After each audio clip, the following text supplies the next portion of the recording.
ओडिया आधुनिक साहित्यर जुगद्रष्टा और जुगस्रष्टा तांकरी नाम रे भी एही जुग। ओडिया साहित्य आकाश रे अंधकार घटिथिबा बेले से नूतन आलोक देखैथिले। भाषा को बंचैबा पई कि दुर्बार संग्राम करिनाहांती से तांकर जीवनव्यापी साहित्य साधना ए जाति को शह शह वर्ष धरी प्राणवंत करी रखिछि। कवि कविवर भावे ओडिया साहित्य और ओडिशा रे से स्वीकृत जड़े विशिष्ट गद्य साधक मध्य साहित्य जगतर यशस्वी व्यक्ति से होछंती कविवर राधानाथ राय। कवि राधानाथ राय 1848 मसीहा सेप्टेम्बर 28 तारिख रे बालेश्वर जिला सर निकटस्थ केदारपुर ग्राम रे जन्म ग्रहण करथिले। तांको पितांको नाम थिला सुंदर नारायण और माता थिले तारिणी देवी। राधानाथ थिले तांकर ज्येष्ठ संतान। सुंदर नारायण थिले दक्षिण भारतीय कायस्थ और तांको पूर्व पुरुष मेदिनीपुर अंतर्गत राधानगर ग्राम आसीथिले। तांकर वंशगत उपाधि देव थिला। सुंदर नारायण बालेश्वर कलेक्टरे सदर कानून थिले। अति शैशव अवस्था ही राधानाथंकर मांकर वियोग घटिथिला। से शैशवरु ही अत्यंत रोग प्रवण थिले। पिलाटी दिनरु तांको शरीर दुर्बल थिले मध्य तांको मनरे साहित्य साधना पई आग्रह रहिथिला। माटी वंश अवधानक पाखरे बाल्य शिक्षा शेष करी बालेश्वर जिला स्कूल रे नाम लेखाइले। तांको समय रे उच्च शिक्षा पई तांको कलिकता जिबाको पडुथिला।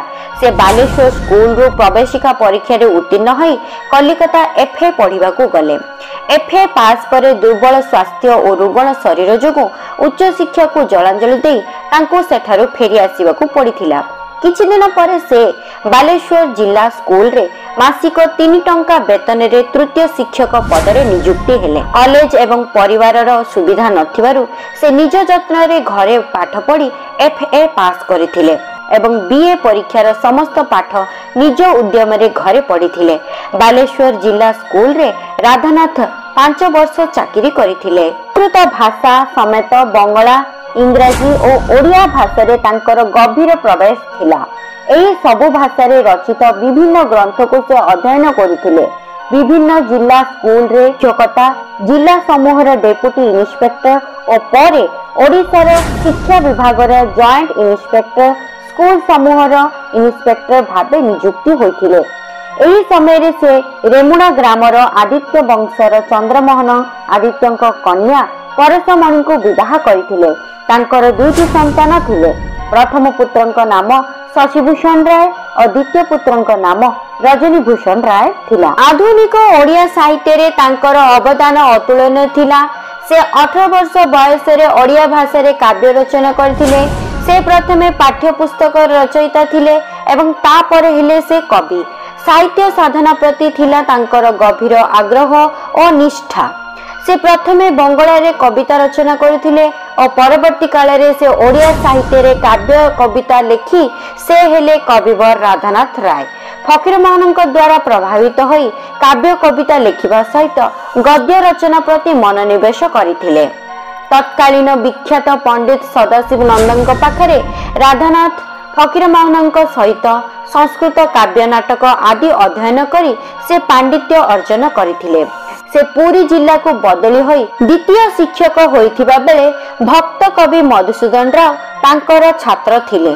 राधानाथ तांको साहित्य सेवारे और उत्कल शिक्षा विस्तार प्रति सहृदय पुरस्कार स्वरूप सरकार तांको राय बहादुर उपाधि रे भूषित करिथिले। फकीर मोहनଙ୍କ उद्यम रे सेतेबेले बालेश्वर संवाद वाहिनी और बौद्ध दायिनी राधानाथଙ୍କ उद्यम रे उत्कल दर्पण गौरी शंकरଙ୍କ संपादन रे उत्कल दीपिका प्रकाश पाउथिला।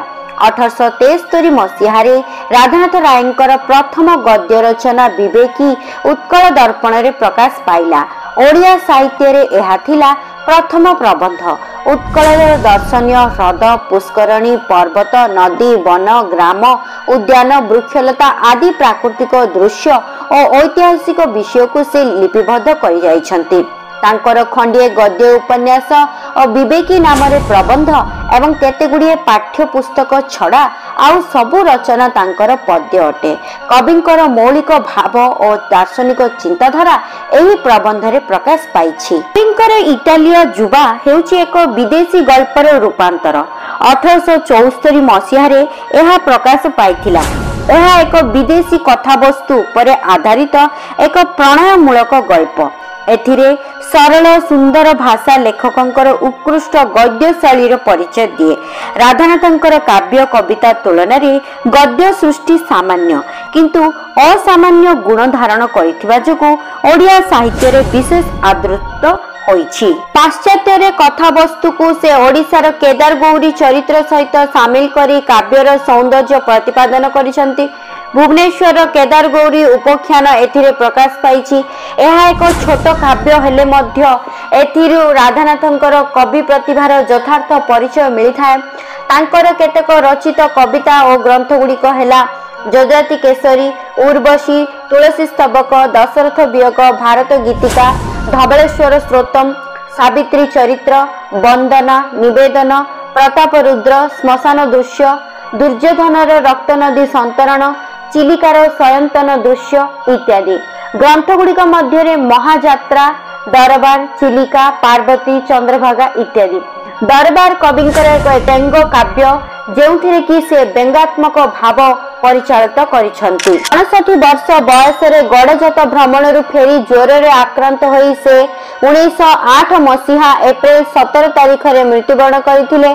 एभली महान कवि एवं प्रतिभा संपन्न व्यक्ति को पाई आम उत्कल माता धन्य और गौरवमय। राधानाथंक अम्लान प्रतिभा एवं अवदान क्षुद्र हेले मध्य से महान और चिर नमस्य। दर्शक बंधु, यह थिला कविवर राधानाथ नायकर जीवनी। आशा करुछि आपण मानकु वीडियोटी निश्चय भल लागिथियो। पुणी देखा हबो परवर्ती वीडियो रे। से पर्यंत धन्यवाद।